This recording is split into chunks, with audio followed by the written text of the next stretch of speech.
Is more always better? That's a question that I have on my mind when thinking about the Royal Enfield Meteor 350 and Super Meteor, and it's definitely a question worth asking, as those bikes are both catered to beginners, but still one of them has almost double the amount of power but is also almost twice as expensive, as the Meteor comes in at $4,900 and the Super Meteor at $3,000 more at $7,900. And with that, welcome back to the Free Miles MC.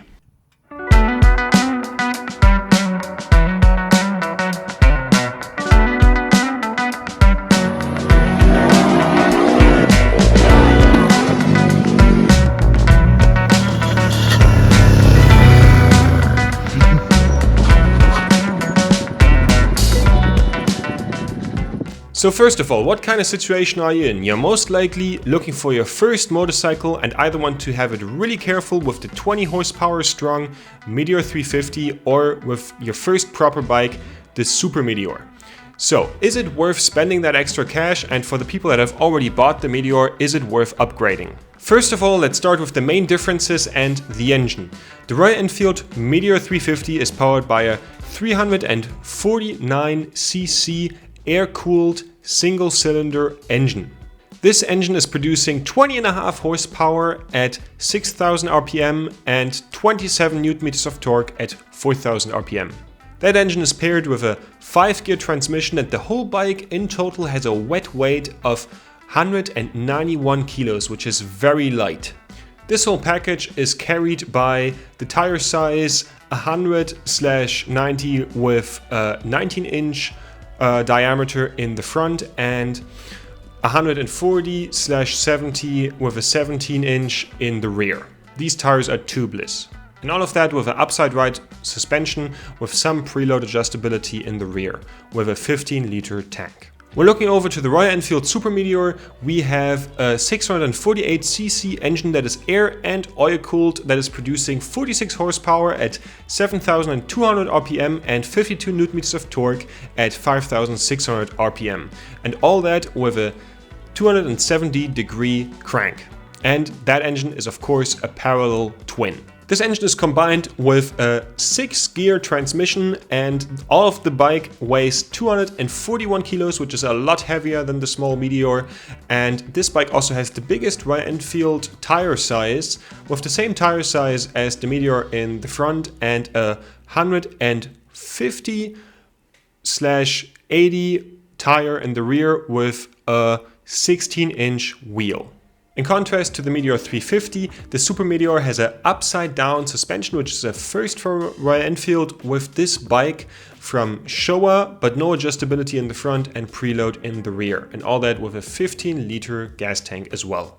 Let's get to the real meat and potatoes of this video, and that is how the bikes in general feel. Let's start with the seating position. Here the Super Meteor begins. The Super Meteor has a very cruiser-ish feel. Of course it is a cruiser, but you have more forward controls with your feet and you sit a lot more than like on a big cruiser.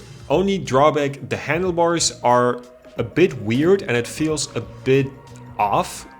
And for a cruiser it feels a lot more like the old British bikes than something compared to a Harley. But you still get the big cruiser feel, and that on a 650cc bike, which is pretty rare to find. The Super Meteor also has a pretty soft seat. In comparison to this, the Meteor 350 also feels properly like a cruiser, but this time with mid-mounted controls, and the handlebars feel, compared to your seat height, a bit higher, so you have more of the traditional chopper feel. But of course the bike is smaller, so the bike also feels smaller, but still for a relatively tall man like myself, it feels like a proper motorcycle and like a proper cruiser, and you feel properly cool on the bike as well. When it comes to comfort, the Meteor 350 has a less soft seat, but all in all has a more comfortable position, I feel.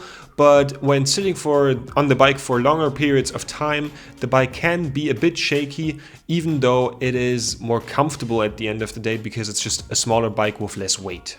As I already moved a bit into how these bikes ride, both of these bikes are cruisers. They're meant to be cruised on. They handle both relatively well. But here's kind of where the differences really start, because The Supermeteor has a very good handling that is often praised by motorcycle journalists. Just one thing that they forget. I know it's a cruiser, but this thing scrapes pegs very early.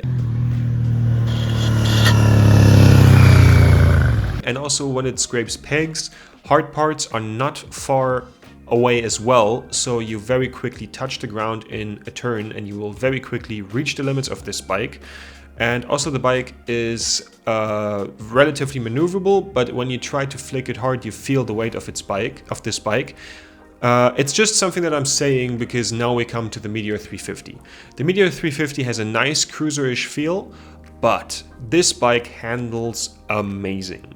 The bike can go through corners very, very quick. The bike has a top speed of around 120 kilometers an hour, and you can hammer that speed through the turns where the Supermeteor will have to slow down to not touch the ground. On your average curvy road, the Meteor 350 is going to walk all over the Supermeteor, even though the Supermeteor has way better specs, doing 0 to 60 in close to 7 seconds, 6 to 7 seconds, basically the high sixes, while the Meteor 350 needs double that amount of time, 14 seconds. And also the high speed of the Supermeteor is higher as it is a bike that can reach over 160 kilometers an hour, and it's the first bike of Royal Enfield that can do that. But I think one thing has to be said when it comes to this, and that is, do you need this speed? Especially with these types of bikes that are more meant for the back roads and actually cruising. And I feel that on the backcountry road, the Meteor 350 feels more at home because you can just have more fun with the bike, as the bike is quicker. And it's also just so fun to flick the bike from side to side. The strong inputs you can give this bike are unbelievable. You can just shove the thing around like no other bike basically, except maybe for the Hunter 350 that it shares the frame with. And it is such an incredibly good bike, and it's something that the Supermeteor can at the end of the day just not compete with. Also, it is a lot easier to get the Meteor 350 with a heel shifter, which really adds to the whole cruiser feel. Let's talk a bit about the character of these two motorcycles. Both motorcycles of course carry a lot of character with them as they are Royal Enfield motorcycles. But I have to say, when comparing how the engine feels, the Meteor 350 is definitely here at the front because the single cylinder has a more fitting cruiser feel to it, with how it sounds, how it vibrates, and how it gives you feedback with all the low down torque that it's having, and it just leads to a very enjoyable riding experience, also because you can basically ride everything out of this little bike, while the Supermeteor of course also has a very nice engine, but this engine over time starts to feel more like just your classic parallel twin engine, and you don't have this is something special, je ne sais quoi feel. And especially with how the bike handles with the Meteor, the Meteor 350 is a bit of a perfect storm. That the Supermeteor is lacking behind in this area to its smaller brother is not Royal Enfield's fault. It is because the Meteor 350 turned out to be such a perfect and nice bike that it's pretty hard to replicate, because it's kind of like with a song that becomes a hit. There's something about it that just really works that's hard to replicate, and that's something that the Royal Enfield Meteor 350 has going for it. Let's get to the styling of the motorcycle. The Meteor 350 looks gorgeous. The Supermeteor looks gorgeous as well. Both of them are very pretty bikes. The Meteor 350 has a few more bolder colors, like the standard yellow that it can come in, and while the Supermeteor has nicer little details on the bike with all the different Royal Enfield symbols and the buttons and so on. So the details are nicer, but on the Meteor 350 the paint is kind of the nicer bike. Both bikes get a lot of attention from people, and people think that they're very old school motorcycles, while the Supermeteor looks a bit more modern due to its upside down suspension and also how the completely new frame that was designed for this model is swung in the rear.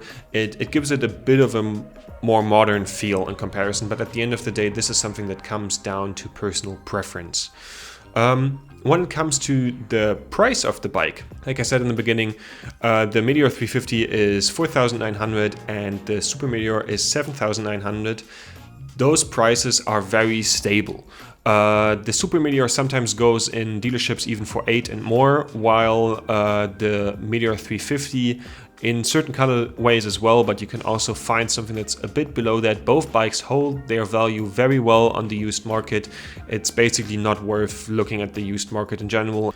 So what is now my verdict after having talked about the pros and cons of both of these motorcycles? I have to say, for someone who also likes, even though I like powerful bikes and all that, I actually prefer the Meteor 350, as it is just such a fun motorcycle that's very hard to replicate for the Super Meteor. You can throw the bike into turns so hard while still having a very comfortable cruiser feel, and the bike just has so much character from the way you drive it. It's really a perfect storm. While the Super Meteor is definitely a good bike, but it just kills the fun a bit with how quickly the pegs are dragging. And I don't know, I like the 650 engine in the Interceptor, but I cannot really win anything from it in a cruiser platform. I like it, it's good. You can definitely look into this bike if you're more looking for like a Harley type experience, but if it's just about fun for you and having fun with a cruiser and your ego can handle driving a 350, you'll have a lot more fun with the 350. The 350 is a truly amazing bike, and when looking at the price, 4,900 is a price that people can get away with some saving up and like, yeah, I'm buying this bike now, and you feel content with it in your heart, having spent this amount of money on a motorcycle. While when we get into the 8 grand territory, that's where you can buy proper motorcycles. That's expensive bike territory.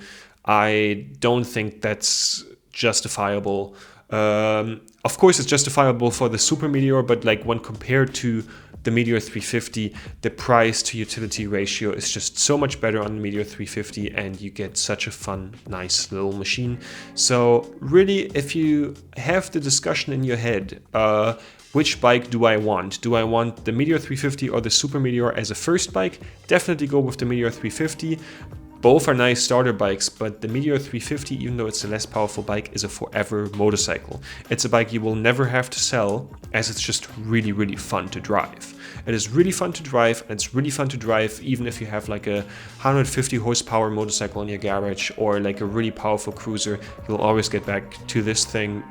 It is just a blast to ride. To the people that want to upgrade, what do you get? You get a lower 0 to 60 and a higher top speed. But both of these numbers are also nothing to brag home about. But you're kind of sacrificing the very unique character of the Meteor and the really insane handling that the Meteor 350 was providing, and a bit of the ease of riding. Do I think it's worth upgrading? I don't really think so. I think if you have a Meteor 350, it is most likely better to branch into a different kind of motorcycle that is not a cruiser, instead of upgrading to the Super Meteor, and just be happy with the Meteor 350 that you already have. Only exception to that is if you have a partner that you want to take on the back, because that's where the Super Meteor kind of wins, and if it's something that's in your relationship so important that you ride motorcycles together that it's worth the 3 grand, then you could go for it. But apart from that, the Meteor 350 is pretty hard to beat. One thing that can still be said about these bikes is that the Meteor 350 has a 3,000 kilometer service interval, which is very low, while the Super Meteor has a 5,000 kilometer service interval. And I think this can be a bit ignored because many people don't ride their bikes that much anyway. I'm kind of a person that rides their motorcycles this much, but I know most people actually don't. And you can do the service as soon as the 3-year warranty runs out on these bikes yourself, and you can do it well and easily. So I think the service numbers in this video can kind of be ignored. If you like this video, definitely feel free to leave a comment why you would prefer the Super Meteor or the Meteor 350, and like and subscribe, and see you guys in the next video.